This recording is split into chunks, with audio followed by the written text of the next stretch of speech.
একজন সাংবাদিক, তিনি আমাদের জাতির দর্পণ স্বরূপ। তার যে ভয়েস রয়েছে, এই ভয়েসটা আমাদের সাধারণ নাগরিকেরই ভয়েস, সাধারণ নাগরিকের ভয়েসটা তার মধ্যে উঠে আসে। এবং তিনি যেহেতু একজন সাংবাদিক, তার এই সাংবাদিকতার কারণে তাকে আজকে মামলায় গ্রেপ্তার করে আটক করা হয়েছে। এই যে মামলাটা তাকে করা হচ্ছে, এই মামলার সাথে তার কোনো সংশ্লিষ্টতা নেই। আমরা বিজ্ঞাপনতে বলেছি যে আমাদের যে সংবিধান, এই সংবিধানের অনুচ্ছেদ 31 এবং 32 অনুযায়ী প্রত্যেক ব্যক্তির জীবন, ব্যক্তি স্বাধীনতা এবং চলাফেরার অধিকার রয়েছে। আজকে যে তাদেরকে এই অবৈধভাবে আটক করা হয়েছে, এটা তাদের এই মৌলিক অধিকার যেটা রয়েছে, তাদের মৌলিক অধিকার প্লাস মানবাধিকার সবকিছুই লঙ্ঘন হচ্ছে। এছাড়া আর্টিকেল 39 সেখানে বলা হয়েছে যে প্রত্যেক মানুষের মতামত প্রকাশের স্বাধীনতা রয়েছে। আজকে এই যে মামলার বিষয়বস্তু, একটি আলোচনা সভা ছিল, সেই আলোচনা সভার বিষয়বস্তু ছিল মুক্তিযুদ্ধ এবং সংবিধান বিষয়ক আলোচনা সভা।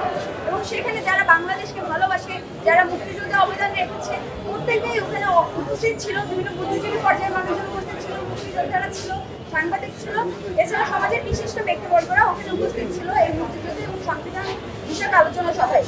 এবং ওই সময় এই আলোচনা সভার পূর্বেই কিন্তু যে আইনগত প্রসিডিউর রয়েছে, যে ডিএমপি থেকে অনুমোদন নিয়ে এই আলোচনা সভাটা আয়োজন করা হচ্ছিল, সেখানে আইন শৃঙ্খলা বাহিনীর উচিত ছিল যে তাদেরকে প্রোটেকশন দেওয়া।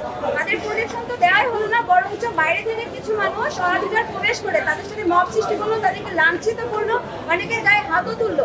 সেখানে বিশিষ্ট ব্যক্তিবর্গ ছিল, তাদেরকে লাঞ্ছিত করলো, অপমান করলো। এখানে তাদের সাথে যেটা ঘটেছে, তারা নিজেরা ভুক্তভোগী ছিল, সেটা পেনাল কোডের 323, 325, 500, 506 এগুলো কাভার করে এই ভুক্তভোগীদের ন্যায় বিচার দেওয়া যেত। কিন্তু আমরা কি দেখলাম যে তাদেরকে রাষ্ট্রবিরোধী আইনে মামলা দিয়ে তাদেরকে কোর্টে প্রেরণ করলো। এবং যে ধারায় মামলা করেছে, এটাতে যে ধারায় মামলা করেছে সেখানে বলা হচ্ছে যে রাষ্ট্রের সংহতি নষ্ট, রাষ্ট্রের সম্পদ নষ্ট এবং রাষ্ট্রের জননিরাপত্তা বিঘ্ন ঘটে এমন কোনো কার্য করলে এই ধারাতে অন্তর্ভুক্ত করা যায়। কিন্তু আমরা দেখছি যে এখানে সাংবাদিক, মুক্তিযোদ্ধা এবং সমাজের শুভচিন্তক যারা রয়েছে, তাদেরকেই এই মামলার ভুক্তভোগী করা হচ্ছে। এবং যে কনস্টিটিউশনের যে রাইট রয়েছে 39, এটা সম্পূর্ণরূপে লঙ্ঘিত হয়েছে। আমরা বিজ্ঞ আদালতে ন্যায় বিচার চেয়েছি, বিজ্ঞ আদালত পরবর্তীতে শুনানিতে নামঞ্জুর আদেশ দেন। আমরা এই আদেশের সম্পর্কে আমরা পরবর্তীতে উচ্চ আদালতে ন্যায় বিচারের জন্য যাব। আগে প্রকাশনে নিষেধ করেছিলেন, ওনার পরিবারের সম্মতিতে উনি আমাদের ওকালতনামায় স্বাক্ষর করেছেন।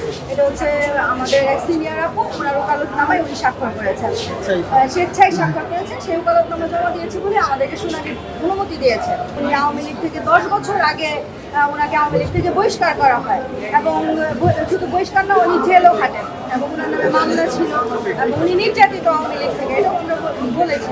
তারপর আমরা জামিন চেয়েছি। এখন আদালতের সন্তুষ্টি আমাদেরকে জামিন প্রদান করেন নাই।